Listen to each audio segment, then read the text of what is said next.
Hello welcome friend. स्वागत है आपका हमारे इस यूट्यूब चैनल पे।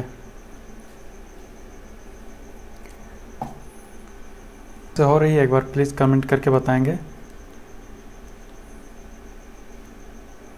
क्या आवाज़ आप लोगों के पास पहुंच रही है। फ्रेंड्स एक बार कमेंट करके बताएं कि आवाज़ ठीक ठाक से आ रही है। हेलो वेलकम फ्रेंड, स्वागत है आपका हमारे इस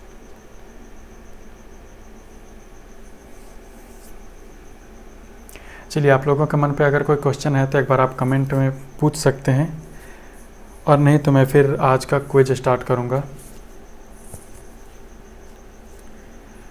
वैसे कल भी मैंने एक लाइव सेशन किया था, लेकिन कल जो मैंने क्विज यहाँ पे प्ले किया, आज मैं फिर से उसी क्विज को यहाँ पे प्ले करूँगा, क्योंकि कल के क्विज में बहुत सारे प्रॉब्लम्स हुई।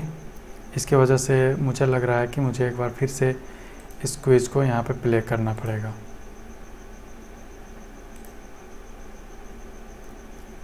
क्या ठीक ठाक से स्ट्रीमिंग हो रही है? आप लोग एक बार कमेंट करके बता दें।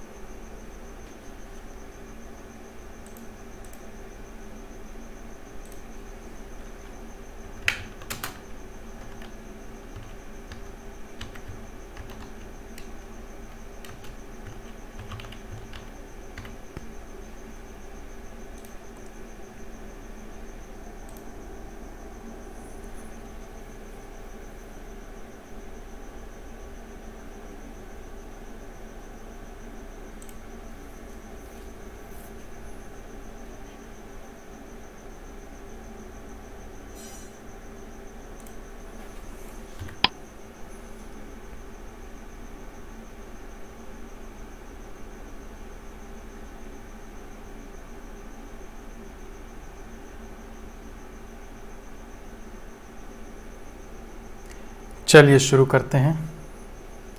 ये आज का हमारा केबीसी का क्विज रहा। इन सब टॉपिक्स में बात करेंगे। केबीसी जो है इन सारे क्वेश्चंस पे बात करते हैं, यानी केबीसी में जो क्वेश्चंस पूछे जाते हैं वो मोस्ट प्रोबेबली सबसे ज़्यादा करंट अफेयर्स होते हैं, दूसरा में से, और अदर्स। मतलब इन सब टॉपिक्स पे केबीसी क्वेश्चंस पूछती है। चलिए, इसी पे आधारित हमने भी कुछ क्वेश्चन सेट किए हैं। हालांकि मैंने इसे कल भी प्ले किया था, लेकिन मैं आज फिर से प्ले करने का कोशिश कर रहा हूँ सेम क्वेश्चन, क्योंकि कल किसी रीज़न से ये कंप्लीट नहीं हो पाया था।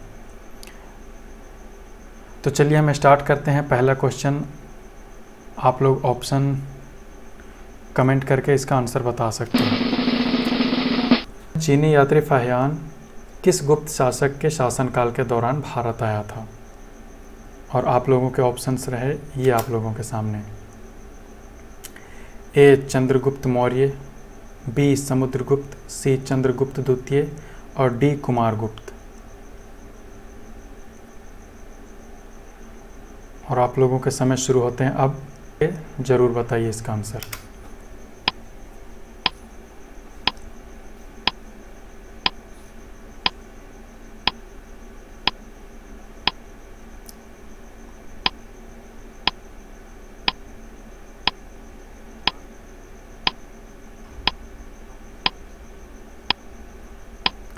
चलिए, समय हो गए हैं समाप्त, और हम लोग जान लेते हैं इसका सही उत्तर क्या है।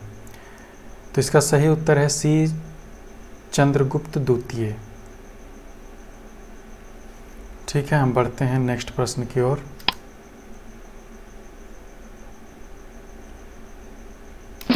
अगला प्रश्न है, निम्न में से किसकी रचना हर्षवर्धन ने नहीं की थी? और आपके ऑप्शंस हैं ए हर्षचरित्र, बी रत्नावली, सी प्रियदर्शिका, और डी नागानंद।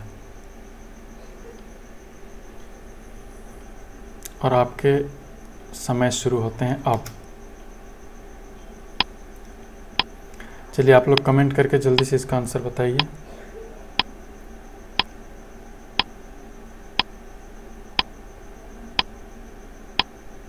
जल्दी से इसका आंसर कमेंट करके आप लोग बताइए, और फिर हम लोग जानते हैं कि इसका सही उत्तर क्या होता है।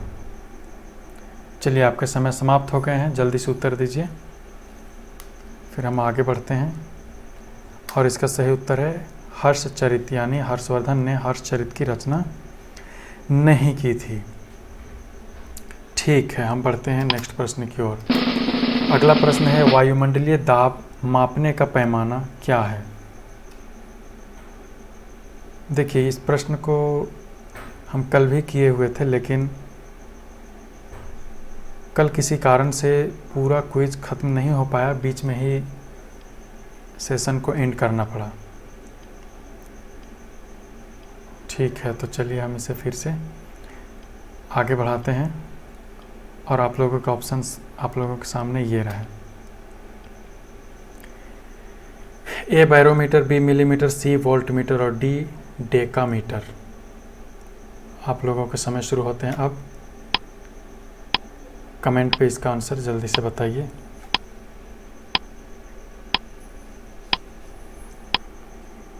वायुमंडलीय दाब मापने का पैमाना क्या है।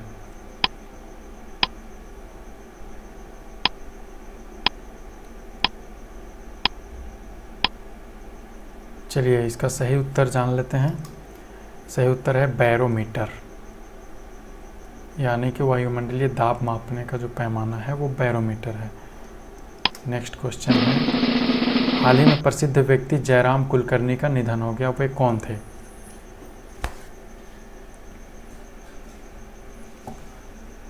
ऑप्शंस ए मराठी कलाकार, सी तमिल कलाकार और डी कन्नड़ कलाकार। समय आप लोगों के स्टार्ट हो रहे हैं, आप लोग जल्दी से कमेंट करके इसका उत्तर दीजिए।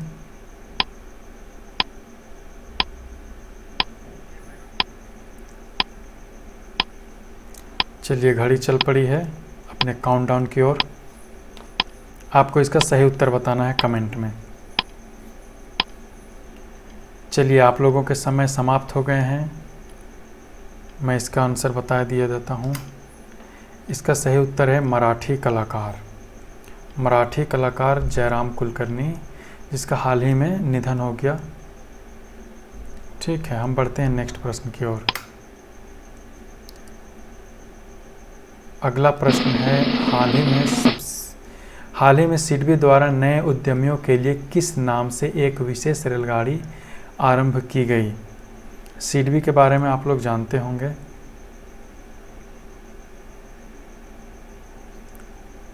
सिडबी है small industries development bank of India, जिसने एक विशेष रेलगाड़ी की शुरुआत की है।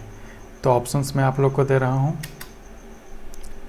पहला ए विकास एक्सप्रेस, बी स्वावलंबन एक्सप्रेस, सी प्रगति एक्सप्रेस और डी कौशल एक्सप्रेस। आप लोग कमेंट में जल्दी से बताइए इसका सही उत्तर क्या है। आप लोगों के समय शुरू होते हैं अब।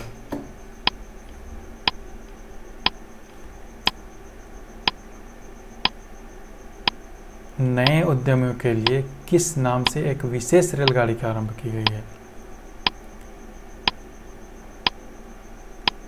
चलिए समय समाप्त होने को है और ये आप लोगों के हो जाते हैं समय समाप्त। मैं इसका उत्तर आप लोगों को बता दे रहा हूँ। इसका उत्तर है स्वावलंबन एक्सप्रेस। हम बढ़ते हैं नेक्स्ट प्रश्न की ओर। आइडेंटिफाई द लोगो, इस लोगो को पहचानिए। यहाँ पे आप लोगों के सामने एक चित्र दिखाई देगा और आपको पहचानना है कि वो लोगो किसका है। ये आप लोग लोगो देख रहे हैं, हम आप लोगों को ऑप्शंस भी दे रहे हैं। ये देख लीजिए, ये एक ब्राउज़र है। आपको बताना है सही ब्राउज़र का नाम। Google Chrome, B Opera Mini, C Microsoft EDGE और डी सफारी। आपका समय शुरू होता है अब। चलिए आपका समय शुरू हो गया है, जल्दी से कमेंट करके उत्तर बताइए।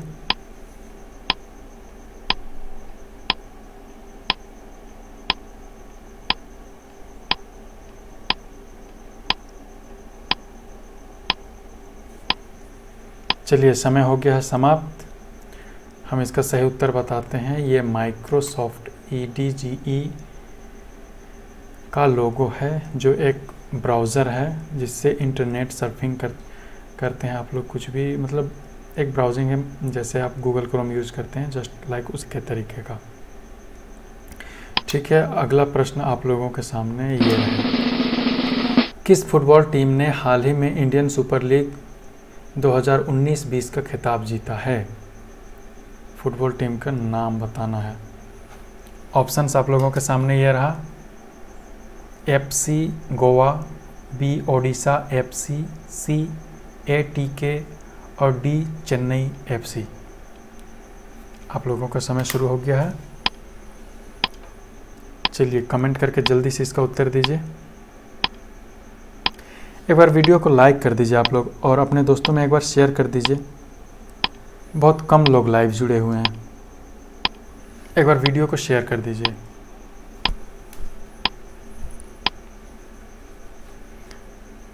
चलिए समय समाप्त हो गया है, हम इसका सही उत्तर जान लेते हैं। इसका सही उत्तर है ATK। ये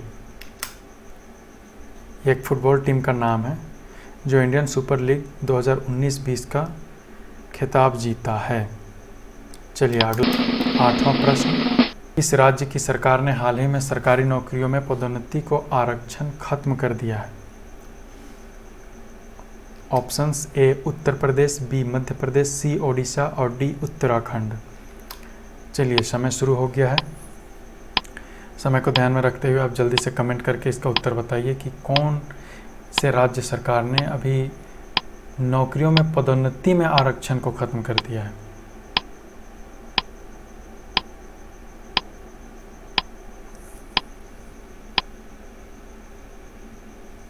चलिए आपका समय हो गया समाप्त, हम इसका उत्तर जान लेते हैं।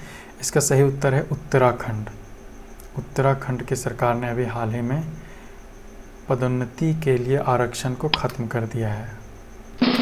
9वां सवाल है, हाल ही में कौन सेल्फ फोर्स इंडिया की चेयरपर्सन एंड CEO बनी है? ऑप्शंस ये आप लोगों के सामने, अवंतिका राव, B अरुंधति भट्टाचार्य, C रजनी चावला और D जूही सिंह। चलिए आपका समय शुरू हो गया है, आप जल्दी से कमेंट करके इसका उत्तर बताइए।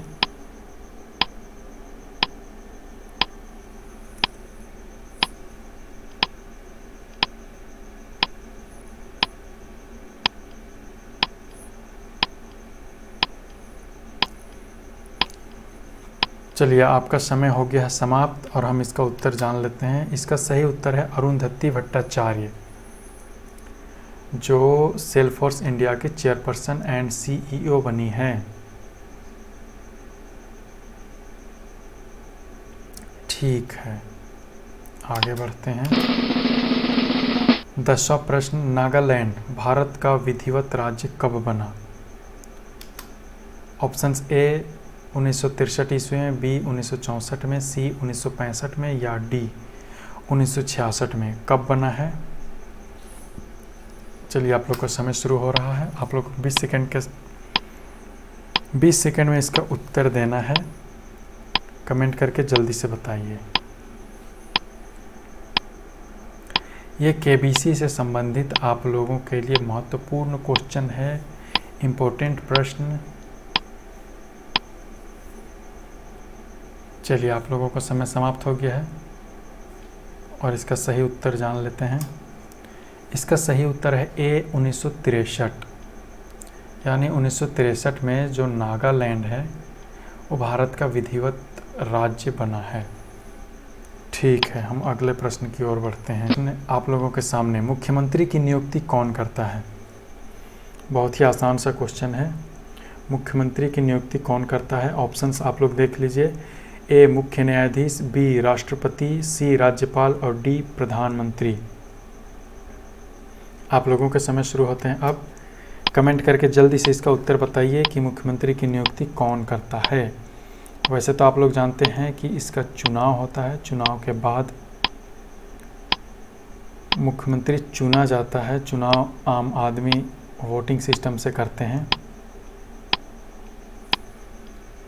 लेकिन असल में इसका चुनाव कौन करता है, नियुक्ति कौन करता है, ये प्रश्न है आपका।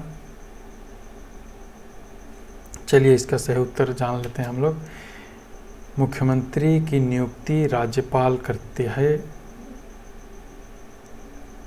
यानी राज्यपाल शपथ दिलाती है। ठीक है। अगला प्रश्न 12वां प्रश्न। टोटल 20 प्रश्न के लिए ये क्विज हमने बनाया है। 12वां प्रश्न है, हाल ही में भारतीय खिलाड़ी पूर्णिमा जनेन का निधन हुआ है, वह किस खेल से संबंधित थी?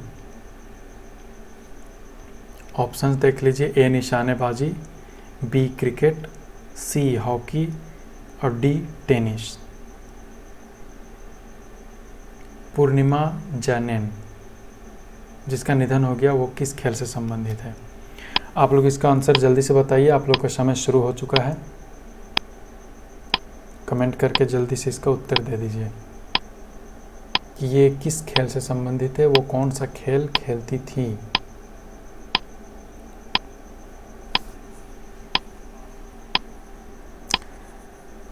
चलिए, समय हो गया है समाप्त।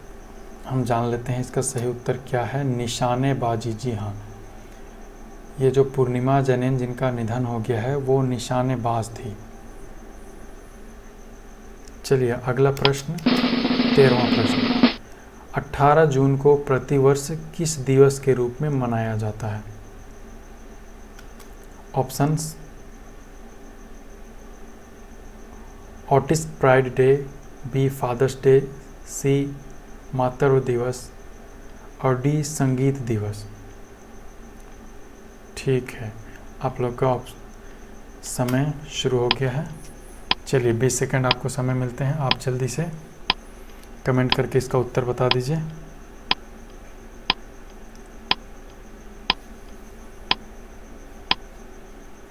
अठारह जून को प्रतिवर्ष मनाया जाता है। हालांकि इसका उत्तर तो हमें भी नहीं पता है, जान लेते हैं। इसका उत्तर ए है, ऑटिस्टिक प्राइड डे। क्या होता है मुझे भी नहीं मालूम। चलिए इसके बारे में हम सर्च करके बताएंगे, या आप लोग भी सर्च करके देख लीजिएगा कि ये होता क्या है और क्यों मनाया जाता है। ठीक है, अगला प्रश्न यानी 14वां प्रश्न। भारत को 8वीं बार किसका अस्थायी सदस्य चुना गया है? यानी हाल ही में भारत को अस्थायी सदस्य चुना गया है। किसका?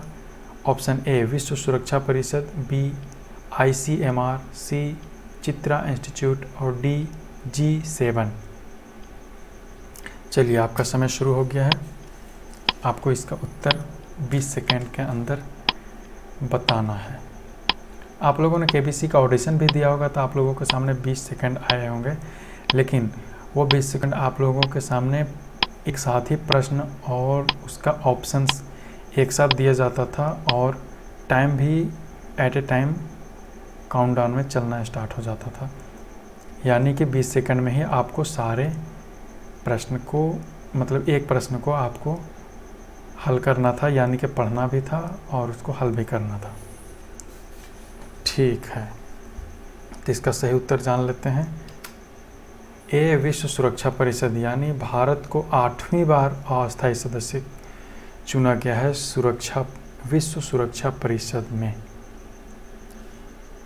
अगला प्रश्न है, एशियाई इंफ्रास्ट्रक्चर इन्वेस्टमेंट AIIB ने भारत को कोरोना से लड़ने के लिए कितने करोड़ रुपए लोन देने की घोषणा की है?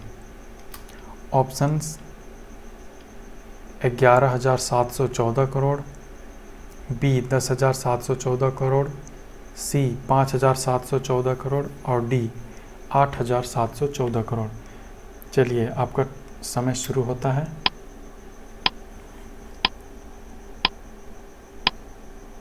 समय शुरू हो गया है। आप जल्दी से इसका उत्तर दीजिए कमेंट करके, और फिर हम बढ़ेंगे नेक्स्ट प्रश्न की ओर। समय समाप्त होने के बाद पहले हम इसका उत्तर जान लेते हैं। चलिए आपका समय हो गया है समाप्त, और इसका सही उत्तर है सी, यानी 5,714 करोड़। एशियाई इंफ्रास्ट्रक्चर इन्वेस्टमेंट बैंक ने भारत को कोरोना से लड़ने के लिए 5,714 करोड़ रुपए लोन के रूप में देने की घोषणा की। अगला प्रश्न यानी 16वां प्रश्न आपके स्क्रीन के सामने यह रहा। किस देश ने क्रिकेट मैच फिक्सिंग को कानूनन अपराध का दर्जा बनाने की मंजूरी दी है? ये देखिए ऑप्शन आप लोगों के सामने मैं दे रहा हूँ। पहला ए भारत, बी पाकिस्तान, सी चीन और डी श्रीलंका। कमेंट करके जल्दी से बताइए कि मैच फिक्सिंग को कानूनन अपराध का दर्जा बनाने की मंजूरी दी है कौन सा देश है?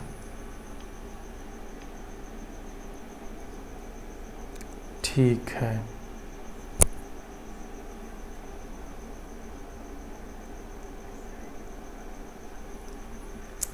उर्मिला जी का उत्तर आया है। आपका कमेंट थोड़ा पीछे हो गया है, यानी कि हाँ, आप कौन से प्रश्न के लिए उत्तर दिए हैं? शायद आपने 15वां प्रश्न के लिए उत्तर दिया था। चलिए ठीक है, अगला प्रश्न, पहले इसका उत्तर जान लेते हैं। इसका सही उत्तर है, पहले समय समाप्त होने देते हैं फिर हम उत्तर की ओर बढ़ेंगे।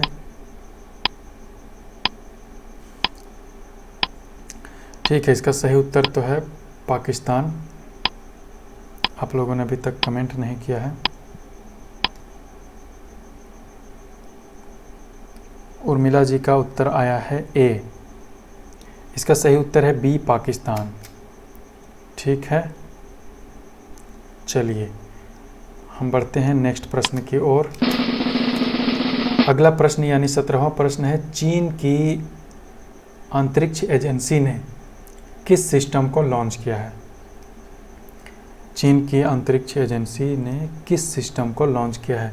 ऑप्शंस ये आप लोगों के सामने रहा। A ICMR, B video navigation satellite system, C TI और डी BNA।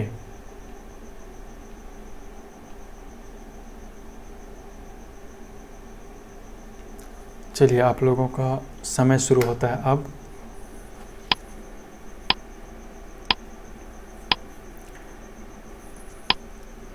इसका जल्दी से कमेंट करके उत्तर दीजिए।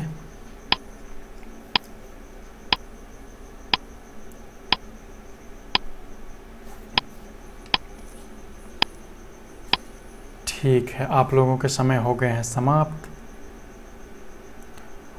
और इसका सही उत्तर है बी यानी BDS, video navigation satellite system. ठीक है, हम बढ़ते हैं नेक्स्ट प्रश्न की ओर, अगले प्रश्न की ओर। अगला प्रश्न यानी 18वां प्रश्न आप लोगों के सामने ये रहा।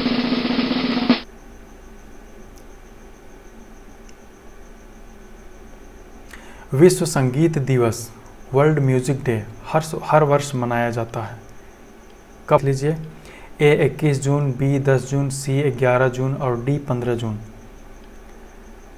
चलिए जल्दी से कमेंट करके इसका उत्तर बताइए कि विश्व संगीत दिवस कब मनाया जाता है, यानी वर्ल्ड म्यूजिक डे किस दिन मनाया जाता है? आपके समय शुरू होते हैं अब। आपको 20 सेकेंड के साथ इसका उत्तर देना है। उर्मिला जी का उत्तर आया है क्वेश्चन नंबर 17 के लिए ए। ठीक है, वैसे आप उत्तर, हाँ इसका उत्तर है बी, है ना? क्वेश्चन नंबर 17 का उत्तर है बी, सही उत्तर। चलिए 18वें नंबर के प्रश्न का उत्तर दीजिए। आप लोगों के समय समाप्त हो गए हैं, लेकिन कमेंट करके एक बार जल्दी से उत्तर दे दीजिए 18वें नंबर का। एक बार वीडियो को लाइक कर दीजिए आप लोग पहले, और हो सके तो अपने दोस्तों में एक बार शेयर भी कर दीजिए।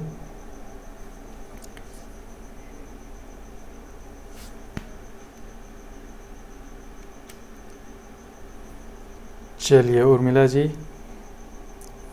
कम से कम आपने कमेंट करके आंसर तो दिया। चलिए कोई नहीं, हम लोग इसी से जानते हैं, सीखते हैं कि उसका सही उत्तर क्या है। कुछ नहीं तो हमारे दिमाग में छप जाएगा ये। मैं भी आप लोगों को ये बता करके मैं इसी के माध्यम से मैं भी समझिए सीख रहा हूँ। किसी का उत्तर मुझे पता है, किसी का नहीं पता है, लेकिन ये करने के बाद हमें भी इसका उत्तर पता चल जाता है। बहुत सारे क्वेश्चंस का उत्तर हमें नहीं पता होता है, ठीक है, लेकिन कम से कम इससे तो हम लोग सीख जा रहे हैं। चलिए हम लोग बढ़ते हैं अगले प्रश्न की ओर। अगला प्रश्न 19वां प्रश्न। कौन भारतीय मूल के वैज्ञानिक हाल ही में शीर्ष अमेरिकी संस्थान NSF के निदेशक बने हैं? चलिए आपके ऑप्शंस ये आप लोगों के सामने। अरविंद गोस्वामी, B विजय कोनहाल, C देवेंद्र सिंह और D सेतुराम पंचनाथन।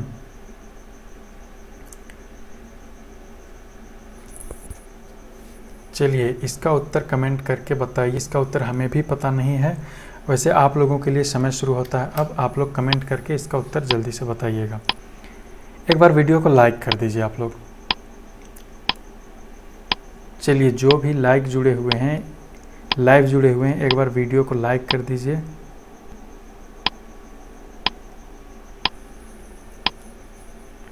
हो सके तो अपने दोस्तों में शेयर भी कीजिए। चलिए ठीक है, हम इस प्रश्न का उत्तर जान लेते हैं। इसका सही उत्तर है सेतुरामन पंचनाथन। मुझे भी नहीं पता था इसका उत्तर। चलिए ठीक है, अब हम लोग बढ़ते हैं अगला प्रश्न यानी 20वां प्रश्न और अंतिम प्रश्न की ओर। ये रहा आप लोगों के सामने। चित्र में दिखाया गया व्यक्ति कौन है? यानी आप लोगों के सामने अभी एक फ़ोटो दिखाया जाएगा और उसको पहचानना है कि ये व्यक्ति कौन है। देखिए गौर से देख लीजिए, इस व्यक्ति को पहचानिए कि ये कौन है।